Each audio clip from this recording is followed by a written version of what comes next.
Assalamualaikum warahmatullahi wabarakatuh. Selamat pagi. Oke, rekan-rekan semua, kembali dengan saya Aji. Kali ini saya akan membawakan sharing Act Insight. Nah, ini kita membahas terkait tantangan dan peluang di era modern. Oke, nah bagaimana kita bisa mensiasati dengan kondisi saat ini?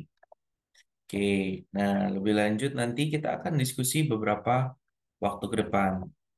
Oke, jadi eh, apa yang menjadi tantangan dan peluang di era modern saat ini dengan berbagai persoalan. Nah, sebelumnya mungkin kita masuk dulu bagi rekan-rekan yang mungkin eh, sudah tahu kami, ICT Consulting. Jadi kami juga menjelaskan kepada rekan-rekan yang mungkin baru bergabung bahwa kami konsultan yang bergerak di bidang corporate culture. Nah, untuk sebelum kita masuk terkait tantangan dan peluang di era modern, maka eh, nggak ada salahnya untuk kita bahas terkait pengertian dan komponen budaya organisasi. Jadi sebetulnya budaya organisasi adalah sistem nilai, norma, kepercayaan, dan asumsi yang dianut oleh anggota suatu organisasi, yang dimana komponennya meliputi nilai-nilai inti, perilaku yang diharapkan, dan juga artefak seperti logo dan desain kantor. Jadi di sini kalau kita bicara nilai-nilai inti adalah prinsip-prinsip fundamental yang memandu perilaku dan keputusan. Baik nilai-nilai inti, apakah memang kalau kita bicara di perusahaan yang memang perorangan, di sini memang value yang memang uh, dipercaya memang perlu ada oleh owner, ataupun kalau kita bicara di pemerintahan atau mungkin di BUMN atau swasta multinasional, nah itu pastinya sudah ada apa yang menjadi prinsip fundamentalnya. Nah, setelah itu kita akan masuk kepada apa yang disebut perilaku yang diharapkan. Tentunya di situ perlu yang namanya standar dan norma yang diharapkan dari karyawan dalam berbagai situasi. Nah, ini kita melihat bagaimana apa yang menjadi perilaku-perilaku yang dibutuhkan untuk nantinya kita akan melihat si karyawan yang masuk ke tempat kita ini fit nggak sih sama culture kita. Dan terakhir adalah artefak. Di sini terkait simbol-simbol fisik dan budaya yang merepresentasikan nilai-nilai organisasi. Jadi di sini apakah itu bentuk logo, pemilihan warna, nah ini semua desainnya adalah yang kita sebut dengan artefak. Lalu bagaimana tren budaya organisasi yang berkembang saat ini? Nah, tren budaya organisasi saat ini itu berfokus pada fleksibilitas, transparansi, dan juga kolaborasi. Nah, tiga hal ini menjadi kunci dalam prosesnya budaya organisasi berkembang. Nah, perusahaan berusaha untuk bisa membangun budaya yang inklusif, mendorong inovasi dan mendukung kesejahteraan karyawan. Nah, kalau kita lebih lanjut, kesejahteraan karyawan di sini adalah fokus kepada sekarang sudah mulai aware terkait uh, mental mental health, lalu bagaimana juga memikirkan untuk fisik. Nah, program-program dan kebijakan yang mendukung. Nah, ini bisa berbagai macam. Ada beberapa perusahaan yang mungkin mental health mereka ada facility untuk ada sebutannya employee assistance program. Jadi di situ karyawan bisa melakukan counseling terkait persoalan-persoalannya atau dari fisik mungkin disiapkan sarana untuk olahraga, untuk mungkin gym atau mungkin ada kegiatan aktivitas berolahraga bersama. Lalu yang kedua terkait fleksibilitas kerja. Nah, ini menawarkan pilihan untuk bekerja baik itu di rumah atau jam kerja yang lebih fleksibel. Nah, ini untuk meningkatkan keseimbangan hidup dan kerja. Jadi sekarang juga sudah dikenal dengan kerja secara remote atau work from home atau work from anywhere. Nah, itu adalah model-model yang diterapkan organisasi untuk fleksibilitas kerja atau malah dari waktu kerjanya. Ada yang memang waktu kerjanya itu dibatasinya memang dari pagi setengah 8 masuk hingga setengah 5 atau lebih fleksibel mereka bekerja dalam durasi waktu tertentu selama target yang diberikan itu bisa diselesaikan. Nah, ini semua adalah cara-cara untuk fleksibilitas dari kerja. Ketiga adalah kolaborasi dan inovasi. Nah, di mana untuk menciptakan lingkungan kerja yang baik, maka di sini dianggap bahwa perusahaan perlu untuk mendorong ide-ide baru dan kerjasama antar tim. Jadi betul-betul dari sisi organisasi dan juga pegawai ini menciptakan atmosfer yang memang memungkinkan untuk dilakukan kolaborasi baik itu antar unit, antar divisi, dan juga mencoba untuk membuat atau menerapkan ide-ide yang sama sekali berbeda dengan yang sudah selama ini dilakukan. Yang terakhir adalah transparansi dan komunikasi terbuka, di mana di sini pentingnya untuk membangun komunikasi yang terbuka dan juga terus terang. Nah, ini antara pemimpin dan karyawan, di mana kadangkala ada sedikit perbedaan cara komunikasi atau mungkin gaya komunikasinya atau mungkin ada sedikit batasan baik itu dengan yang senior dan junior atau pimpinan dan atas dan juga timnya. Nah, ini biasanya menjadi hal-hal yang mungkin bisa jadi kendala. Nah, lalu bagaimana terkait tantangan utama dalam membangun budaya organisasi? Jadi, kalau kita bicara terkait tantangan utama dalam membangun organisasi di sini ada tiga hal yang memang menjadi perlu kita concern bersama. Pertama adalah kesenjangan generasi. Jadi seringkali bagaimana perbedaan nilai dan juga ekspektasi dari setiap generasi ini bisa menimbulkan konflik. Contoh di mana Gen Z itu sekarang ini kan memang menggaungkan terkait work-life balance, terkait bekerja dengan di tempat yang memang sesuai dengan values yang mereka miliki, gitu ya. Nah, sedangkan generasi sebelumnya mungkin menganggap bahwa bekerja itu memang bagian dari dedikasi dan loyalitas, atau mungkin tadi bagaimana cara komunikasi yang memang setiap generasi pasti punya gaya dan caranya masing-masing. Dan juga perubahan teknologi yang cepat. Nah, seiring dengan perkembangan teknologi, maka tantangan pun juga akan ada yang di mana perlu adaptasi dan juga pasti akan ada penyesuaian atau perubahan di organisasi untuk mengikuti perkembangan zaman. Nah, kalau kita bicara lebih lanjut itu ya, di sini bahwa waktu awal kita era COVID, kita dipaksa untuk melakukan Zoom meeting, bekerja secara online gitu ya. Kita dipaksa untuk eh, belajar meeting menggunakan aplikasi secara online. Nah, pada saat sekarang sudah mulai masuk eranya AI. Nah, AI sudah mulai mengisi dalam keseharian kita, baik itu bekerja atau mungkin kalau anak-anak yang masih sekolah atau kuliah itu digunakan untuk kebutuhan mereka belajar dan juga dalam keseharian kita. Nah, ini kan perlu kemampuan untuk beradaptasi, kemampuan untuk mau untuk belajar hal-hal baru. Nah, dan yang ketiga adalah kurangnya kepemimpinan yang efektif. Nah, di sini maksudnya adalah bahwa kepemimpinan ini kadangkala uh, tidak konsisten dan juga kurang efektif dalam menyampaikan values dari organisasi. Yang pada akhirnya di sini ada gap di mana apa yang menjadi pemaknaan uh, dari visi misi organisasi ini tidak terdeliver dengan baik di generasi-generasi yang baru atau di para karyawan yang ada di level bawahnya. Nah, ini yang akhirnya ada gap di situ. Jadi, ini adalah hal-hal yang bisa menjadi tantangan atau sudah menjadi tantangan di beberapa mungkin sebagian besar organisasi merasakan. Nah, lebih lanjut, kalau kita masuk ke dalam peran kepemimpinan dalam membentuk budaya organisasi, jadi kepemimpinan sendiri sebetulnya memerankan peran yang sangat penting dalam membangun organisasi yang kuat.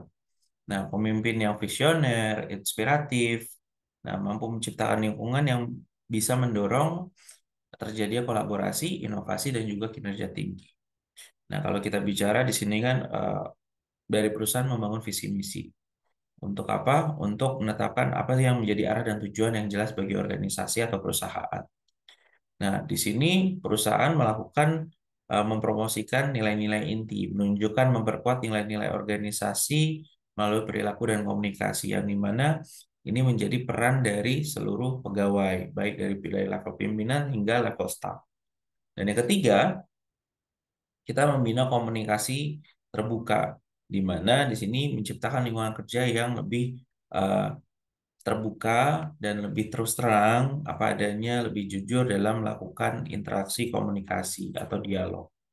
Dan yang keempat adalah mendorong pengembangan karyawan. Nah, ini hal yang penting mengingat era yang banyak hal yang tidak pasti, dan juga sudah mulai disruptif juga. Jadi memang kita harus bisa uh, menyesuaikan diri dengan cara apa? Dengan pasti memastikan bahwa SDM kita itu terus berkembang, jadi terus bertumbuh. Nah, jadi begitu ada opportunity, begitu ada uh, celah untuk kita mengembangkan. Nah, ini waktunya kita untuk uh, bukan hanya untuk diri kita pribadi ataupun juga perusahaan, tetapi kita melihat bagaimana kita akhirnya mendevelop tim kita. Gitu. Nah, dan yang terakhir adalah menghargai kontribusi karyawan. Nah, ini mengenali dan menghargai kerja keras dan dedikasi karyawan. Nah, ini kadang-kala uh, sebagai seorang pimpinan atau mungkin bahkan rekan kerjanya, kita terlalu asik atau sibuk dengan pekerjaan, dengan target-target. Namun kita jadi melupakan atau terlewat bahwa uh, pegawai, karyawan, atau mungkin rekan kerja kita atau bawahan kita itu uh, dengan kita memberikan apresiasi kecil gitu ya, itu saja sudah bisa membuat uh, dirinya itu, si orang yang diberikan apresiasi itu, sebagai validasi apakah kontribusinya memang sudah berarti, berharga, ataupun sudah berdampak. Nah, ini yang memang hal yang mungkin simple tetapi tidak sepele. Oke. Yang berikutnya adalah terkait strategi efektif dan dalam mengembangkan budaya organisasi yang kuat. Di sini ada 4 hal yang bisa dilakukan dalam proses eh, strategi efektif ini, yang memang mungkin adalah bisa dikatakan hal-hal yang daily rutin gitu ya. Jadi yang pertama, komunikasi yang kuat, di mana kita membangun saluran komunikasi yang terbuka dan efektif untuk berbagi informasi, ide, dan umpan balik. Nah, ini kan bisa dengan menggunakan WhatsApp group, atau mungkin dilakukan komunikasinya ini dengan ada pertemuan rutin untuk saling menyampaikan atau mungkin ditanyakan terkait apa pandangannya terkait suatu persoalan gitu ya. Lalu yang kedua, terkait keterlibatan karyawan. Nah, ini memberikan kesempatan bagi seluruh karyawan untuk terlibat dalam pengambilan keputusan dan penyelesaian masalah. Jadi ya diajak duduk bareng untuk menyelesaikan kira-kira bagaimana pandangannya, solusinya seperti apa. Jadi di sini untuk menumbuhkan eh, ownership-nya si para karyawan sendiri terkait persoalan-persoalan dan pengambilan keputusan tersebut. Dan yang ketiga adalah pelatihan dan pengembangan. Nah, di sini menyiapkan atau menyediakan program pelatihan dan pengembangan yang memang align dengan kebutuhan untuk di dalam organisasi, dan juga tujuannya untuk meningkatkan keterampilan dan pengetahuan karyawan. Jadi betul-betul bukan sekedar pelatihan dan pengembangan saja, tetapi memang pelatihan dan pengembangan itu tepat guna di dalam pekerjaan sehari-hari si karyawan tersebut. Dan juga ini keempat, pengakuan dan apresiasi. Jadi kita uh, menghargai apa yang menjadi kontribusi dari karyawan, dan mungkin bisa dilakukan dengan semacam program award. Jadi dilakukan apresiasi, penghargaan terkait apa yang sudah dilakukan karyawan. Nah, ini yang bisa bisa untuk sebagai salah satu akhirnya karyawan menganggap, oh ternyata organisasi atau perusahaan tempat saya kerja betul-betul peduli ya dengan karyawannya. Gitu. Nah, terkait dampak budaya organisasi terhadap produktivitas dan retensi karyawan. Nah, jadi kalau kita bicara budaya organisasi yang positif di sini, pastinya tadi kesenangan dan motivasi menjadi tinggi, kolaborasi dan kerjasama yang baik, dan juga fokus pada pengembangan dan pelatihan. Lalu bagaimana dampak pada produktivitas? Pastinya meningkatkan kinerja dan output karyawan, mempercepat penyelesaian proyek dan meningkatkan efisiensi. Dan yang terakhir, meningkatkan keterampilan dan pengetahuan karyawan. Dan terkait dampak pada retensi, pertama, meningkatkan loyalitas dan mengurangi turnover. Kedua, meningkatkan kepuasan karyawan dan keinginan untuk tetap bekerja. Dan ketiga, terkait meningkatkan peluang pertumbuhan dan kepuasan karir. Nah, lalu apa pentingnya keterlibatan karyawan dalam pembentukan budaya organisasi? Jadi, kalau kita bicara, pastinya ada hal-hal yang pastinya punya peran dari karyawan sendiri. Pertama, umpan balik. Jadi, dari umpan balik ini kita bisa tahu sudah seberapa efektifnya dalam prosesnya dan juga apa yang masih bisa diperbaiki dalam organisasi. Yang kedua, terkait ide dan saran. Nah, di sini pastinya kita mendorong karyawan untuk dari ide dan saran yang pastinya bisa akan menjadi hal yang menjadi masukan yang berguna untuk organisasi ke depannya. Ketiga, diskusi terbuka. Nah, di sini kita membuka ruang untuk diskusi terbuka tentang budaya organisasi. Dan yang terakhir, kita melibatkan karyawan dalam proses pengambilan keputusan. Jadi partisipasi karyawan itu kita betul-betul libatkan karyawan. Nah, bagaimana terkait pengaruh teknologi dan digitalisasi terhadap budaya organisasi? Jadi yang pertama di sini kalau kita bicara terkait teknologi dan digitalisasi, pertama adalah kolaborasi virtual. Jadi kita memanfaatkan teknologi untuk memfasilitasi kolaborasi jarak jauh dan meningkatkan komunikasi. Nah, mungkin kita sudah beberapa kali melakukan gitu ya dengan dipaksa dengan kondisi COVID pandemi. Nah, jadinya kita seringkali berkolaborasi secara virtual.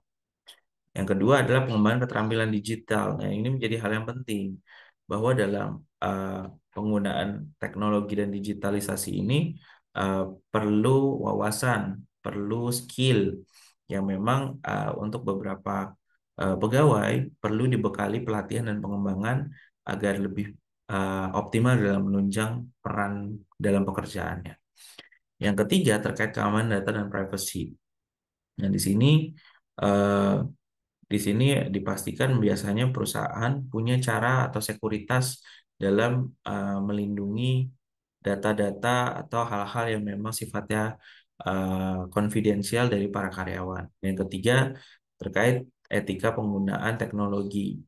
Nah, jadi dengan semakin masifnya penggunaan teknologi, maka kita juga perlu menjaga hal-hal profesionalitasnya dan juga penggunaannya harus disesuaikan dengan lingkup pekerjaan kita. Nah, kesimpulan dan rekomendasi untuk mengoptimalisasi budaya organisasi adalah yang pertama adalah komunikasi yang terbuka dan jujur. Jadi komunikasi itu menjadi kunci utama dalam mengoptimalkan budaya organisasi.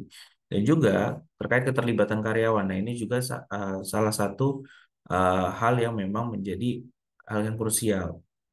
Bagaimana peran dari karyawan sendiri ini akan membantu dalam pengambilan keputusan dan juga penyelesaian persoalan yang ada. Ketiga, pelatihan dan pengembangan. Nah, ini bentuk selanjutnya dalam proses memang organisasi aware akan karyawannya. Dan yang ketiga dan juga untuk meningkatkan kualitas dari pegawainya. Dan juga yang terakhir adalah pengakuan dan apresiasi hal yang mungkin terkesannya beberapa orang memang ini adalah hal yang simple, tetapi sebetulnya nggak sepele dalam artian mungkin bagi kita apresiasi itu bukan hal yang dibutuhkan. Namun bagi beberapa orang apresiasi itu dan pengakuan adalah sebagai bentuk validasi apakah yang dilakukan itu sudah sesuai atau belum. Apakah yang dilakukan itu sudah bisa memberikan dampak atau belum. Sehingga dengan eh, tervalidasinya pemikirannya mereka, maka mereka eh, akan akan bisa lebih lebih bisa menerima bahkan mungkin akhirnya dia tahu oke apa yang saya lakukan ternyata sudah berdampak ya apalagi yang saya bisa lakukan agar hasilnya lebih optimal apalagi yang saya bisa lakukan untuk membawa perusahaan ini bisa naik lagi di level berikutnya.